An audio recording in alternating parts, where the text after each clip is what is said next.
ভারতে একটি মসজিদ ভেঙে বানানো হচ্ছে মন্দির। তবে এই রায়টি সাধারণ মানুষের নয়, এই রায়টি দিয়েছে আদালত নিজেই।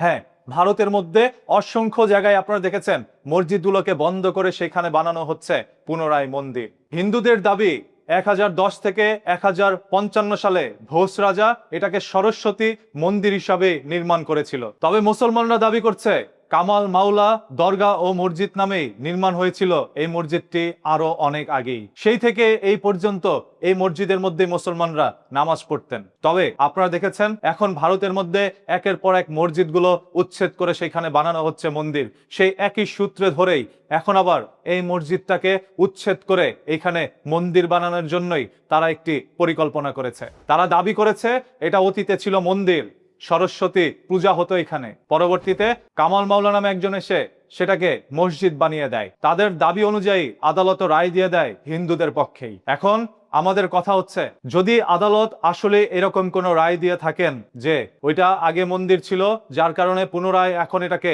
মন্দির বানানো হবে, তাহলে এখন আমাদের কথা হচ্ছে এতদিন পর্যন্ত কেন সেই মসজিদ ভেঙে মন্দির বানানো হলো না?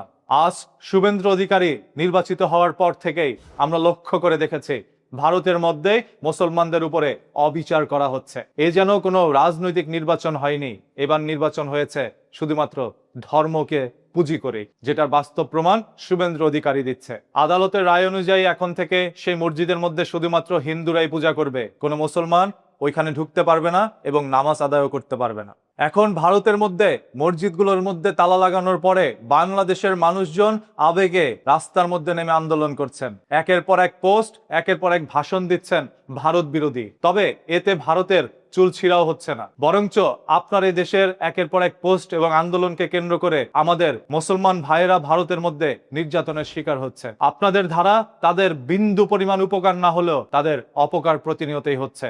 তাই এই দেশে থেকে আপনারা যদি ভারতের বর্তমান প্রভাবশালী মানুষের বিরুদ্ধে কথা বলেন, তাহলে আপনার কিছু না হলেও ক্ষতিটা হচ্ছে আপনার আমার মুসলমান ভাইদেরই। আপনাদের কাছে অনুরোধ, এইখানে থেকে রাস্তার মধ্যে আন্দোলন করে ভারত বিরোধী কথা বলে ভারত বিরোধী পোস্ট করে আমাদের ভাইদের বিপদের মুখে ঠেলে দিবেন না। যেটা করতে পারবেন না সেটা নিয়ে কথা বলারও দরকার নেই। এটা আমার একান্ত ব্যক্তিগত মতামত নয়, ওইখানে থাকা ভারতের প্রত্যেকটি মুসলমানের একই মতামত। ভারত আমাদের দেশের চাইতে আয়তনে অনেক বড়, বিশাল একটি দেশ। চাইলেই মন্দির অন্য জায়গায় বানানো যেত, চাইলেই মসজিদ অন্য জায়গায় বানানো যেত।